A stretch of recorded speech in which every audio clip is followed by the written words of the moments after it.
മറിയൊരു കൂപ്പില് കുറച്ചാട് പണിക്ക് നിന്നപ്പോഴാ ആദ്യമായിട്ട് വെടിയറിച്ചയക്കണേ. കേഴയായിരുന്നു. എന്നാ ടേസ്റ്റ് എന്റെ കുഞ്ഞേട്ടായി. പക്ഷെ മുള്ളൻ ഇതാദ്യം വാർച്ചുമിണ്ടായിരിക്കണം ഭൈ. നിന്റെ കഥ കേട്ട് കൊടുക്കല്ല, അതിന്റെ പാറ്റിനോ.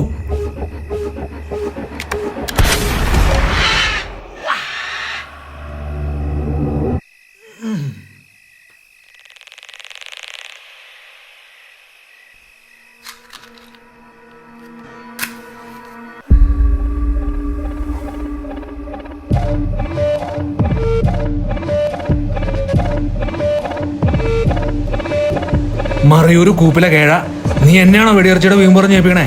പോയി എടുത്തോണ്ട് പോടാ.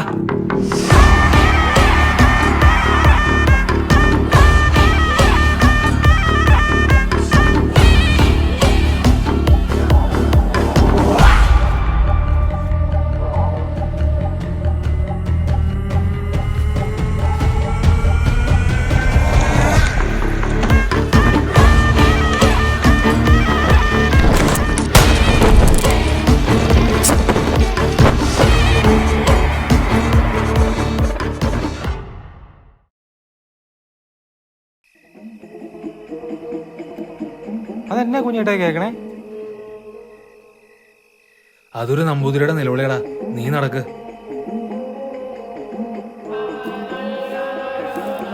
നമ്പൂതിരിയോ? ഈ വനത്തിനുള്ളിൽ ഒരു മുടിഞ്ഞ ക്ഷേത്രമുണ്ട്. ചരിത്രം പറയുവാണെങ്കിൽ പണ്ട് ആ ക്ഷേത്രത്തിലെ ഭഗവതിയെ പൂജിക്കാൻ ബ്രാഹ്മണ മനയിൽ നിന്നൊരു നമ്പൂതിരി എത്തി. പകൽ മന്ത്രവും പൂജയൊക്കെ ചെയ്ത് ഭഗവതിയെ പ്രീതിപ്പെടുത്തിയ നമ്പൂതിരിക്ക് രാത്രിയാകുമ്പോൾ ശീലമെന്ന മറ്റൊന്ന ചുട്ട കോഴിയും വാറ്റും. കലിപൂണ്ട ഭഗവതി ഉഗ്രരൂപം പ്രാപിച്ച് നമ്പൂതിരിക്ക് മുന്നിൽ പ്രത്യക്ഷപ്പെട്ടു. ഭഗവതിയുടെ ഉഗ്രരൂപം കണ്ട് ഭയന്ന ചിത്തഭ്രമം ബാധിച്ച് അയാൾ അലറി വിളിച്ച് ഓടി നടന്നു. ഒടുവിൽ അയാൾ ഭഗവതിക്ക് മുന്നിൽ പ്രത്യക്ഷപ്പെട്ടെങ്കിലും കലിയടങ്ങാതെ വരാഹരൂപി വാൾ കൊണ്ട് നമ്പൂതിരിയുടെ കഴുത്തറുത്ത് അലറി വിളിച്ചു.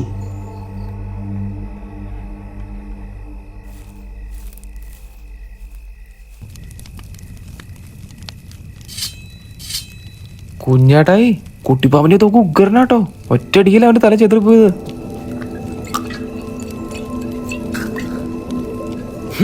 കുട്ടിപ്പാപ്പൻ എന്റെ അപ്പൻ.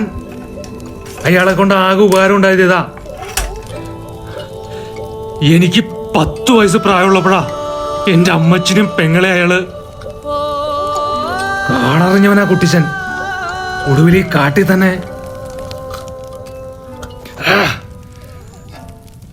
നീ ആ താഴേക്ക് ഇറങ്ങി ചെന്നേ. അവിടെ പാറയോട് ചേർന്ന് പച്ചക്കുരുങ്ങൾ നിൽപ്പുണ്ട്. അതിങ്ങ് പറിച്ചോട്ട് പോവാ. പച്ചക്കുരുങ്ങളിട്ട് വെച്ചവൻ ബസ്റ്റാ.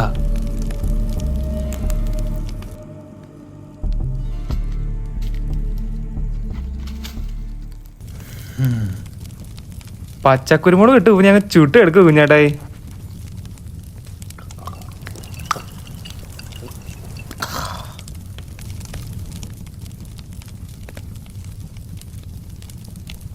എന്നാ കഴിക്കേ.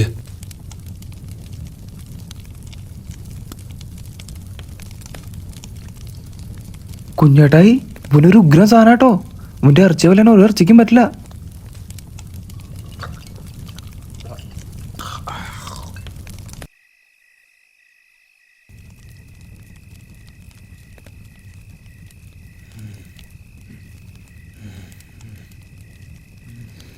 കുഞ്ഞേട്ടായി പോണ്ടേ? നേരെ എത്രയായി? പോണം. നേരം കുറെ വൈകി.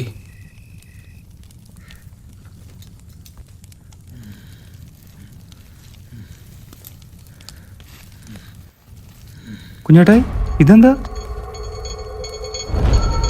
ചാക്കിലെന്താന്ന്?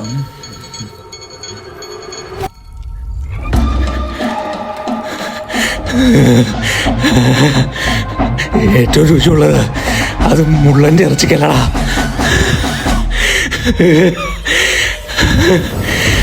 അത് മനുഷ്യന്റെ ഇറച്ചിക്കാ.